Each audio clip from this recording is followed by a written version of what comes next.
be taken by the management after identifying the causes associated with the deviation which occurs beyond permissible limit to a great extent, and that helps in bringing, you may say, corrective measures to improve and bring the actual performance closer to the desired performance so that the organization doesn't suffer. So we have learned that these are the 5 steps in the process of controlling, which has to be applied in the organization with utmost care. Now, before concluding, there is a topic: advantages of management by exception and critical point control. We have learned in analyzing deviations, 2 things are analyzed. One is critical point control and another is management by exception. What are the advantages? Sometimes it may be asked in 3 marks or 4 marks question. Advantages of management by exception and critical point control. Just memorize the point. The first advantage is it helps to identify the critical problems and take timely action. The managers, they are able to identify the critical problems whenever there is analysis of deviations, and if they are able to identify the problems, then they can take immediate action so that the repercussion or the adversities associated with it to a great extent can be checked.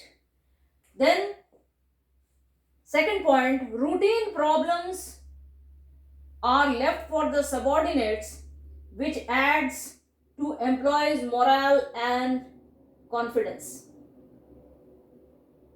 Analyzing deviations of critical point control and management by exception allows the manager to delegate the work to its subordinates, especially the routine work, and if the work is delegated to the subordinates, then the subordinates are always motivated and their confidence rises in the organization and it gives them satisfaction. Third point, it also saves time of manager to deal with significant deviations. If they delegate the routine problems to be handled by the subordinates, there is always a possibility that the managers, they can concentrate on significant areas which has to be kept always under control. Third point.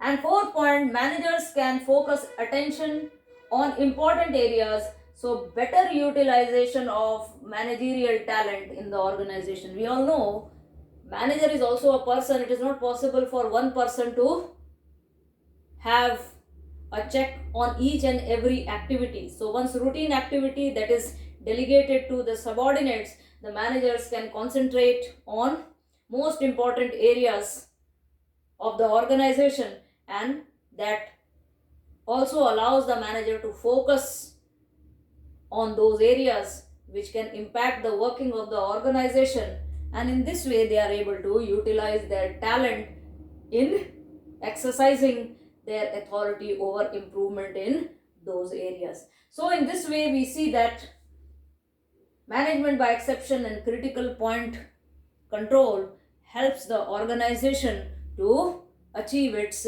stated objective effectively and efficiently. With this, we have completed this chapter of controlling, and the first part of the syllabus is done. The first book is complete.